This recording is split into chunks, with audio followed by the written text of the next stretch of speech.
Huh. Hey guys, just here doing math for my leisure time and stroking my beard. Totally forgot that camera was recording, but since you're here, let me talk to you about something. Have you ever realized how messed up the mortgage system is in the United States? Not just like the mortgage system, but like the standards of what they use to qualify people and everything. It's almost as if they're trying to keep us as tight as possible. So that way we're forced to continue to have to go to work and not having that much more money to save. I know I'm going into tinfoil hat territory here, so I digress. Instead of talking about how to pre-qualify or how to find out if you qualify for a home, I want to flip the script. I want you to stop asking yourself, how much do I qualify for? And start asking yourself, how much you can afford. So stop asking, can I pre-qualify? Ask if you can pre-afford-ify. So what we're going to do is we're going to bring up an example. And we're going to use how much money they would qualify for a house. And if the realtor and lender allowed it, what their monthly payment would be. And then we're going to compare that to the three most common budget models that people use when it comes to mortgage. We're going to start off with the least conservative route and work our way up to the most conservative route. Yes, Dave Ramsey heads, we are going to talk about you, okay? So let's establish the example first. And you can follow along with my example, but I also want you to use you, okay? So stop what you're doing, go get a paper, go get a pencil, maybe a pen, and get ready. I'll wait here. Don't worry about it. Go ahead, go. I can still see you. I'm going to say these numbers about this example, and then I want you to write down yours. So that way you can kind of figure out yours as well. So make it a little more interactive, right? So the example we shall use is going to be a two-person working household. It's going to be Edgar and his wife, Edgarina, who both make $3,000 each gross monthly income. Total adding up to $6,000 of gross monthly income. Why do I keep saying gross? Gross is essentially what you make before taxes. Net is what you take home. Big difference. I don't know what their take home is going to be, but I'm going to assume they're in Arizona, and I'm going to use this calculator I found online. And this is telling me that they would really only take home about $4,850. Here in Arizona, we have a federal and a state tax, so maybe that's why it seems a little higher to you. Please make sure if you don't have state tax, and just take off the federal tax. I don't know. For you, just go look at your pay stubs and what you took home the last month. You can do that. So already we see a big difference, right? $1,200. And can you take a wild guess which number the mortgage companies are going to use to qualify you? Of course, they're going to use the gross monthly income. So that's what we're going to use to qualify. So you should have your gross monthly income written down, your net income right next to it. And right next to the net income, what I want you to do is look at your credit report. If you don't have it, that's fine. Just look at your records and find what the minimum monthly payments for all of your things on credit are. Credit cards, car payments, student loan balances, loan balances of any kind. Not the money you owe to the mafia. That's not on your credit. Only things that would pop up on your credit. So in this case, we're going to assume that the Edgars love truck parts and they have 4 credit cards almost maxed out at $50 each. So you add them all up, we get $200 of credit card debt. Remember, we're using minimum monthly payment, which is what they require of you, not what you usually pay. We're going to say that Edgarina has a $100 student loan, total adding up to $300 of debt. I could add more, but I'm going to be kind of making things easier and just do that. So for you, add it all up, whatever it is, write it down, go ahead. Once you have those 3 numbers, this is what we're going to do. We're going to get your gross monthly income, which is the bigger number, and we're going to multiply that by 0.50. Why am I using 0.50? 0.50 is 50%, and 50% is the max ratio that conventional allows your debt to income ratio to go. If you're going FHA, your credit score is probably in the 600, so if you want to go that route, that's fine. You can use 0.56 instead of 0.50, but for everyone else, just follow along with 0.50 because it's the easier number to use. So in this case, 0.50 of 6,000 is going to be 3,000. And then from that number, we're going to subtract all of our minimum monthly debts. In this example, I added it up and there were $300 worth of debts, $2,700. So the Edgar family qualifies for $2,700 as a mortgage payment. Here in Arizona, that's a pretty freaking good house, man. $2,700 monthly payment, you kidding me? Sheesh, you're going to be flexing on everybody. If the realtor and the lender were left to their devices, the Edgars would be closing on their beautiful home, get the keys to their property, and have a $2,700 mortgage. Hey, $2,700 out of $6,000 is not bad.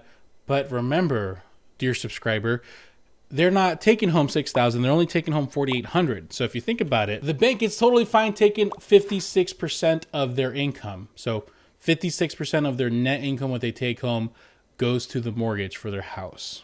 How does that make you feel? Does that make you feel good? Scary times. So what's your number look like? What is that in the top number? Hopefully it's not too bad, but that's the number that you would totally qualify for if you wanted to go. So write that number down. $ number.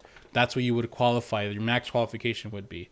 So now what we're going to do is let's compare this situation with the 3 most common budget mindsets out there. We're going to start off with the least conservative route, which is going to be the 35-45 rule.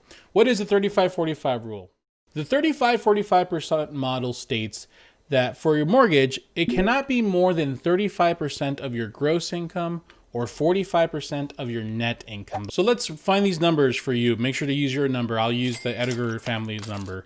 35% of their gross monthly income is $2,100. 45% of their after tax or net is going to be $2,182. So essentially, if you use the lowest, this changes it to $2,100. So using the 35-45% model, they recommend only having the Edgars have a budget of $2,100 a month. So that's already a whopping $600 difference than what our lender and standards are going to be. This is not too bad, I suppose, but here's one thing that we didn't really discuss earlier is this is only accounting your monthly payment. They're not accounting for your utilities, your food, your grocery, your water, all this stuff. If you're really at 50-60% of your total income, it's going to be a little hard to try to save some money, at least while you pay for all your utilities and whatnot. And God forbid you want to go out to a concert or something.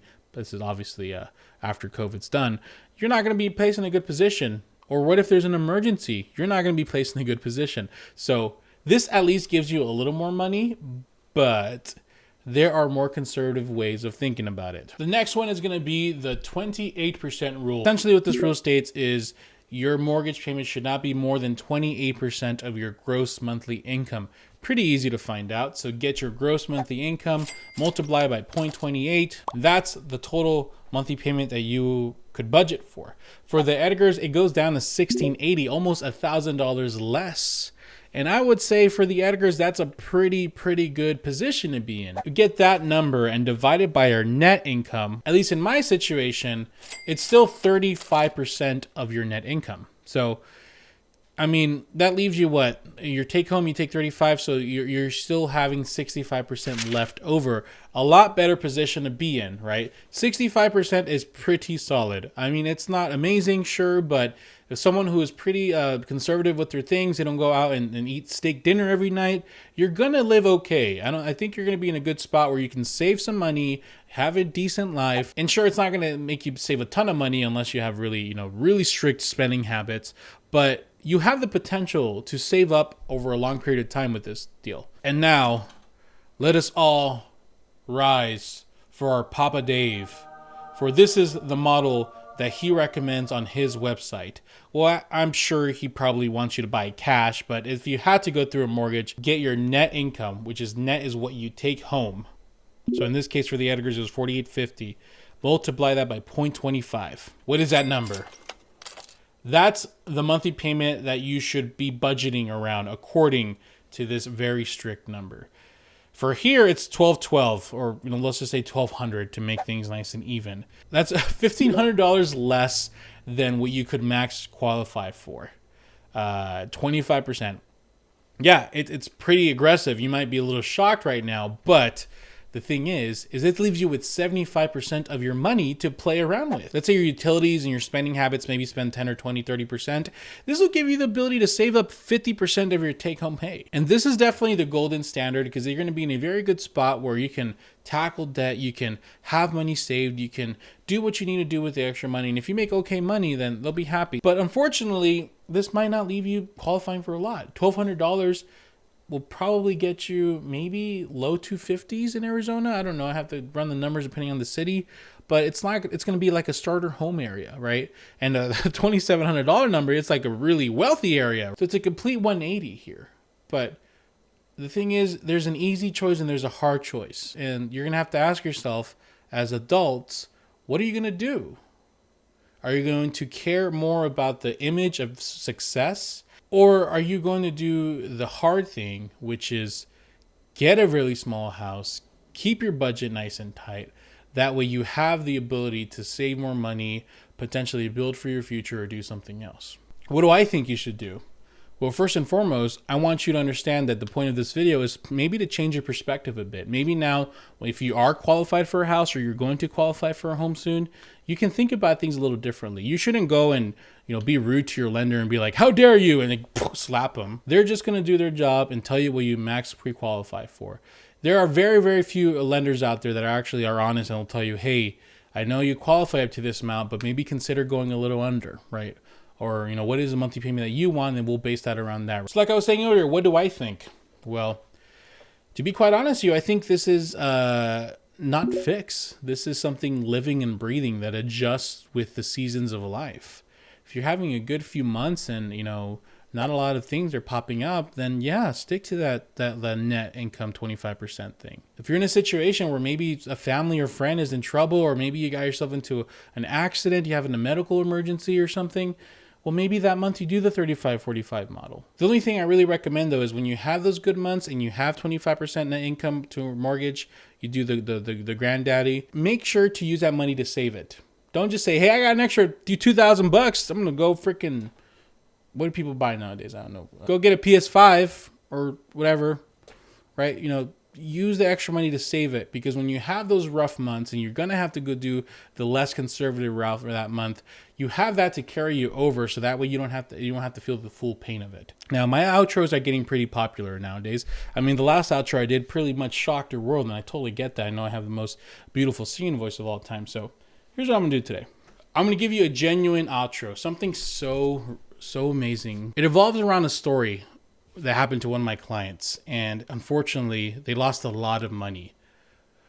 And this is the one advice I have for you, so this doesn't happen to you. Make sure